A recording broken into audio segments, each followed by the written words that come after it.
ಅದು ಮಧ್ಯದಲ್ಲಿ ಏನಾಯಿತು, 2-3 ಸಲ ಕೇಳಿದೆ, ಅವ್ರಿಗೂ ಸ್ವಲ್ಪ ಟೈಟಲ್ಲಿ ಇತ್ತು, ಅವ್ರು ಕೊಟ್ಟಿಲ್ಲ. ಆಮೇಲೆ ಇ.ಡಿ ರೈಡ್ ಆಯಿತು, ಯಾರಿಗೆ, ಜಮೀರ್ ಅಹಮದ್ ಸಾಹೇಬ್ಗೆ.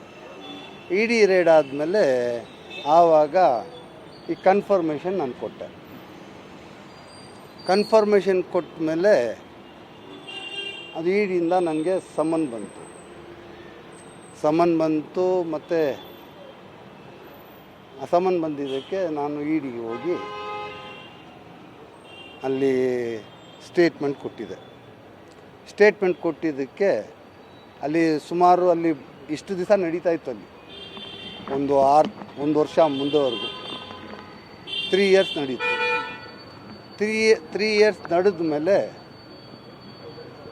ಅಲ್ಲಿಂದ ನಮ್ಮ ಸ್ಕಾಟ್ಸ್ ಗಾರ್ಮೆಂಟ್ಸ್ ನಸೀರ್ ಅಹಮದ್ ಸಾಹೇಬರು, ಪೊಲಿಟಿಕಲ್ ಸೆಕ್ರೆಟರಿ, ಅವ್ರಿಗೂ ಮತ್ತು ಇವ್ರ ಕೇಸಲ್ಲಿ ಅದು ಇವತ್ತು ಏನಾಯಿತು, ಅಲ್ಲಿಂದ 1 ವರ್ಷ ಮುಂದೆ ಅಲ್ಲಿಂದ ಈ ಕೇಸ್ನ ಲೋಕಾಯುಕ್ತಗೆ ಟ್ರಾನ್ಸ್ಫರ್ ಮಾಡಿದ್ರು.